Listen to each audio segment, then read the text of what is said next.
ನನ್ನ last mini ಬ್ಲಾಗಲ್ಲಿ ನಾನು AI ಬಂದಮೇಲೆ CAಗೆ ವ್ಯಾಲ್ಯೂ ಕಮ್ಮಿ ಆಗುತ್ತಾ ಅನ್ನೋ ಟಾಪಿಕ್ನ ಮಾತಾಡಿದ್ದೆ.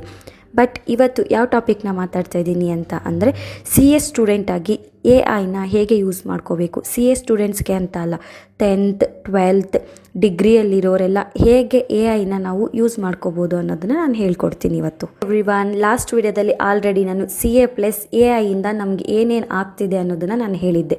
ಇವತ್ತಿನ ವಿಡಿಯೋದಲ್ಲಿ CA ಸ್ಟೂಡೆಂಟ್ ಆಗಿರ್ಬೋದು, 10th ಸ್ಟೂಡೆಂಟ್ ಆಗಿರ್ಬೋದು, ಯಾವ ಥರ ನಾವು ಟೆಕ್ನಾಲಜಿನ ಯೂಸ್ ಮಾಡ್ಕೊಳ್ಳೋದು ಅನ್ನೋದನ್ನು ನಾನು ಇವತ್ತು ಮಾತಾಡ್ತೀನಿ. CA ಅಂತ ಅಂದರೆ ಕೋಡರ್ ಆಗಬೇಕು ಅಂತೇನಿಲ್ಲ, just need A smart usage. ನೀವು ಯಾವುದೇ ಕ್ಲಾಸಲ್ಲಿರಿ, ನೀವು ಸ್ಮಾರ್ಟಾಗಿ ವರ್ಕ್ ಮಾಡೋದನ್ನು ಕಲೀರಿ. ಹೇಗೆ ಅಂತ ಅಂದರೆ ಎಕ್ಸಾಂಪಲ್ ನಂದೇ ಕೊಡ್ತೀನಿ. ನಾನು ಇವಾಗ CA ಸ್ಟೂಡೆಂಟ್ ಆಗಿರೋ ಕಾರಣ ನಾನು AI ಏನೇನೆಲ್ಲ ಕಲಿಬೋದು ಅಂತಂದರೆ ಲಾ ಪ್ರಾವಿಷನ್ ರಿಲೇಟೆಡ್ ನನ್ನ ಟೆಕ್ಸ್ಟ್ ಬುಕ್ಕಲ್ಲಿ ಇರೋದನ್ನು ನಾನು ಈಸಿಯಾಗಿ ಮಾಡ್ಕೋಬೇಕು ಅಂತ ಅಂದರೆ ನಾನು ಈ ಟೂಲ್ನ ಯೂಸ್ ಮಾಡ್ತೀನಿ. ಅಕೌಂಟಿಂಗ್ ಪ್ರಾಬ್ಲಮ್ಸ್, ಜನರಲ್ ಎಂಟ್ರೀಸ್ನ ಸ್ಟೆಪ್ ಬೈ ಸ್ಟೆಪ್ಪು ನಾವು ಈ ಥರ ಯೂಸ್ ಮಾಡ್ಕೋಬೋದು. ಆ್ಯಸ್ ಯೂಶಲ್ ಆಗಿ ChatGPTನ ತುಂಬ ಯೂಸ್ ಮಾಡ್ತೀನಿ. ಸೊ ಯಾರೇ ಸ್ಟೂಡೆಂಟ್ ಆಗಿದ್ದೀರಾ, ಸೊ ಈ ಥರದ್ದನ್ನು ನೀವು ಸ್ವಲ್ಪ ಯೂಸ್ ಮಾಡ್ಕೊಳ್ಳಿ.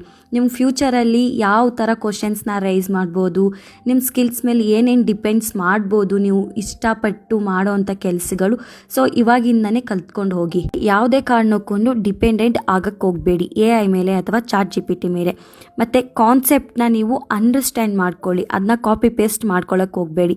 AI is the supporting tool only, not shortcut. ಓದ್ತಾ ಇರಿ, 12th ಓದ್ತಾ ಇರಿ, ನೀವು ಯಾವುದೇ ಸೆಕ್ಟರಲ್ಲಿ ಓದ್ತಾ ಇದ್ರೂ ಕಾನ್ಸೆಪ್ಚುಯಲ್ ಕ್ಲಾರಿಟಿ ಮೇನ್. ಸೊ ಸ್ಮಾರ್ಟಾಗಿ AIನ ಯೂಸ್ ಮಾಡ್ಕೊಳ್ಳಿ. Students, remember this lines: use AI to learn faster, not to think less.